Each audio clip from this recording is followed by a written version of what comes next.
Millions of people spend their lives in environments exactly like this, loud, chaotic, and packed shoulder to shoulder with strangers.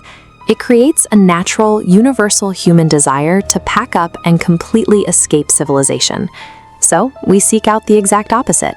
We drive toward vast, isolated wilderness, like the deeply forested mountains of upstate New York, looking for absolute peace and quiet. To get to those deep woods, we pass through quiet gateway communities, towns with a single supermarket, a few historic brick storefronts, and locals who wave at passing cars. This animated diagram illustrates exactly what happens when we leave those towns and go off the grid. As you hike further in, the dense network of cell towers, rapid police response, and medical services disappears one by one, eventually leaving you completely on your own in a vast blank space. It is a true safety vacuum. A young man relocating to a small rural town, a couple seeking a 4-day hike in the mountains, and 3 childhood friends exploring caves.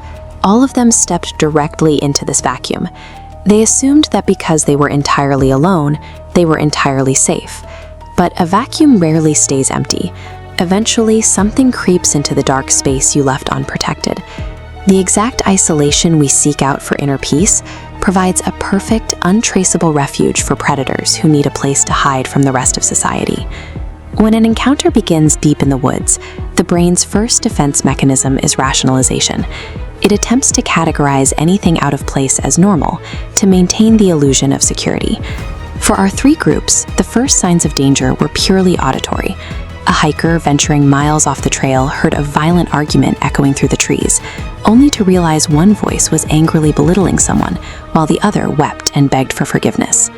Our campers woke in their tent to the sound of footsteps circling them, accompanied by high-pitched, uncontrollable giggling. And a group of friends exploring an abandoned windowless cabin heard the distinct heavy sound of something dragging in the dirt beneath the floorboards. The victims' initial reactions were universally dismissive. The campers assumed it was a deer or a bad dream. The friends thought an animal might be stuck. The lone hiker figured it was just Hector, a strange, skipping local wanderer from town who harmlessly talked to himself. This rationalization is surprisingly easy to justify, because strange, harmless things do exist in the woods. Years earlier, the friends had stumbled across a creepy, makeshift village of huts and debris deep in a forest clearing, only to learn it was the historic winter quarters for a traveling circus. History tells us the woods are full of eccentricities, but this psychological denial is a fatal flaw. By convincing ourselves the noises are harmless, we guarantee we will stay put exactly when the environment turns lethal. The illusion of safety only shatters when victims are confronted with physical evidence. Auditory anomalies can be dismissed. Human intent cannot.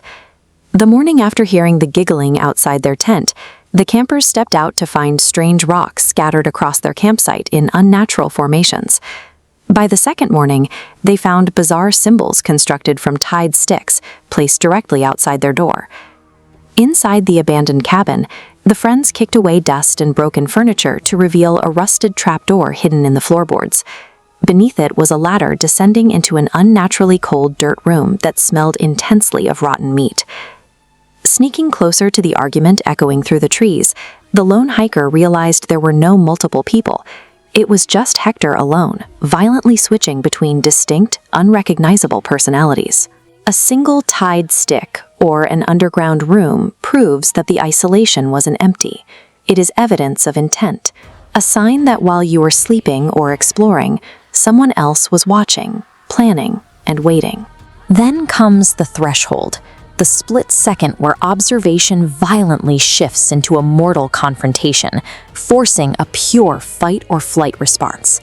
For the campers, it happened after a second night of heavy footsteps and voices whispering, "Come outside, Artie, we're waiting."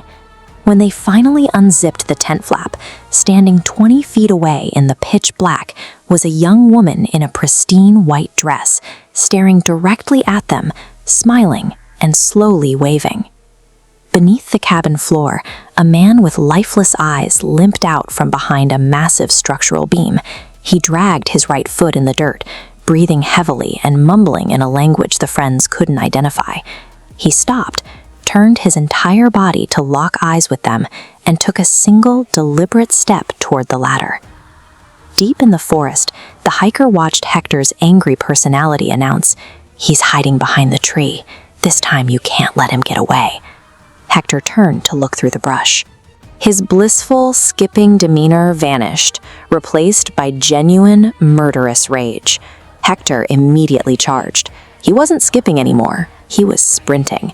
He tore through the thick grouping of trees, chasing the hiker at high speed, laughing wildly and screaming that the hiker was not going to make it out of the forest alive.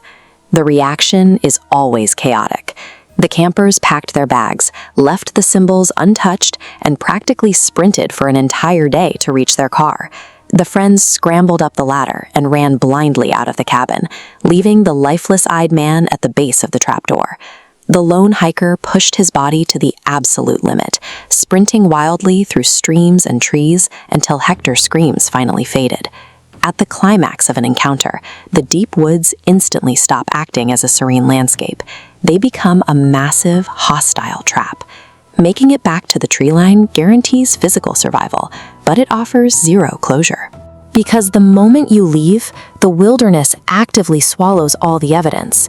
The friends reported the trapdoor and the limping man, but when authorities arrived, the dirt room under the cabin was completely empty. A search of missing person reports yielded absolutely no one matching his description. The camper's stick symbols and rock formations offered zero forensic value, leaving law enforcement with nothing to trace. As for Hector, the strange wanderer who spent his days visibly skipping through the town streets simply vanished. Despite a localized search, nobody in town ever saw him again. When the hiker gave the retired sheriff the rough coordinates of his attack, she turned white as a ghost. That exact patch of remote wilderness was the site of a gruesome, unsolved murder years prior, where the remains of a local man had been abandoned in the brush. This timeline illustrates a chilling intersection of two data points. The sheriff realized that the discovery of the murdered local's remains perfectly aligned with the exact time frame Hector mysteriously appeared in their small town for the very first time. The wilderness acts as a silent accomplice. It erases forensic trails and shields these predators, ensuring that whatever happens deep in the woods stays buried beneath the soil and the canopy. Years later, the survivors of these encounters still hike, but the psychological trauma lingers. Every time the hiker steps foot on a trail, his hand hovers near his pocket knife, expecting Hector to come sprinting through the trees. The deep woods are an untraceable playground, a massive expanse of untamed land operating completely beyond the reach of law enforcement, cameras, and cell networks. When you step into the extreme isolation of nature, you prepare for sudden weather drops, wild animals, and broken trails, but your greatest threat isn't the environment itself. It is the people who are using it to hide.